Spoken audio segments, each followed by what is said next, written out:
Hello views, welcome to DJMS Tamil channel. Mahanadhi சீரியலுக்கான upcoming எபிசோடில் குமரன் அந்த பொண்ணு கூட சேர்ந்து நடிக்கிறத பார்த்தா கங்காவுக்கு ஒரு மாதிரியாக இருக்குது. ஒரு மாதிரி உள்ளே ரொம்பவே எரிச்சல் அடைகிறாங்க. இன்னொரு பக்கம் கங்கா இருக்கிறதுனால அந்த பொண்ணு கூட நடிக்கிறதுக்கு ஒரு பயம் ஏற்படுது குமரனுக்கு.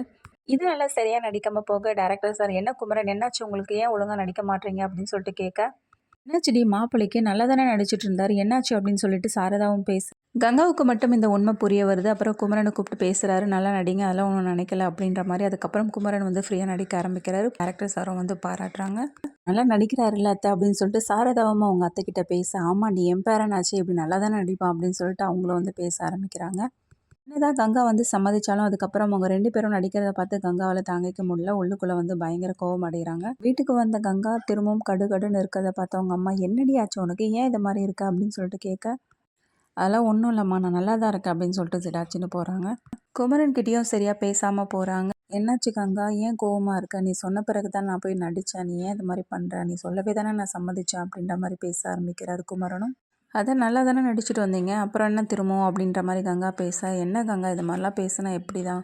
சரி கங்கா, நான் நடிக்கிறது உனக்கு பிடிக்கலனா விடு, நான் இனிமேல் நடிக்க போக மாட்டேன் அப்படின்னு சொல்லிட்டு குமரனும் சொல்கிறாரு.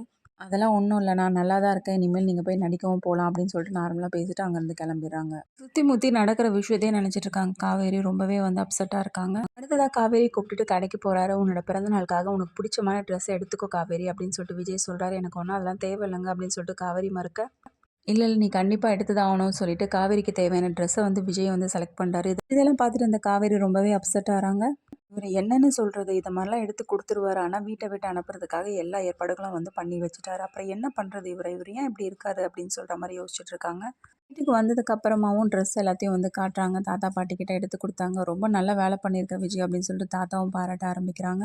அடுத்ததாக காவேரிக்கு தெரியாமலே காவேரி வீட்டில் உள்ளவங்க கிட்ட போய் பேசுகிறாரு. இந்த மாதிரி ஒரு சின்ன பர்த்டே பார்ட்டி அரேஞ்ச் பண்ணியிருக்கேன், அதனால் நீங்கள் இன்னும் சர்ப்ரைஸாக இருக்கணும் அப்படின்னு சொல்லிட்டு போகிறாரு. இது எல்லாத்தையும் பார்த்துட்டு அந்த யமுனாவுக்கு பயங்கர எரிச்சல் அடையுது அக்கா மேலே. இந்த காவேரி அக்கா ஏன் இப்படி இருக்கா, மாமா அவளுக்காக என்னெல்லாம் யோசிச்சு சர்ப்ரைஸாக பிளான் பண்ணிட்டு இருக்காரு, அதான் இதெல்லாம் தெரிஞ்சுக்காத அவன் ஏன் இப்படி பண்ணிட்டு இருக்கான்னு தெரியலையே அப்படின்னு சொல்லிட்டு ரொம்பவே கோவம் அடைகிறாங்க காவேரி மேலே.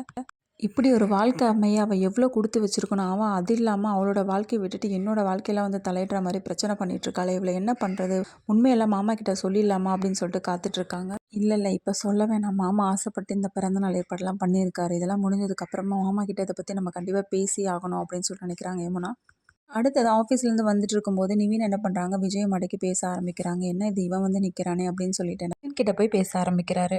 இன்னைக்கு ஆஃபீஸ்க்கு வந்திருந்தா நீங்கள் வேலையாக இருக்கீங்க அப்படின்னு சொல்லிட்டு சொன்னாங்க அப்படின்னு சொல்லிட்டு நிவின் சொல்ல, ஆமாம்மா நீ கொஞ்சம் பிஸியாக இருந்தேன் அப்படின்னு சொல்லிட்டு விஜயும் சொல்ல, என்னாச்சு அப்படின்னு சொல்லிட்டு விஜயம் கேட்க, இல்லை அன்னைக்கு ஒரு விஷயம் நடந்துடுச்சு, காவேரி கிட்ட நான் எல்லா உண்மையும் சொல்லிட்டேன் அப்படின்றாங்க. என்ன உண்மையை சொன்னீங்க அப்படின்னு சொல்லிட்டு விஜயம் கேட்க, என்னங்க இப்படி கேட்டால் எப்படி தான் அப்படின்னு சொல்லிட்டு நிவினும் சொல்ல ஆரம்பிக்கிறாங்க.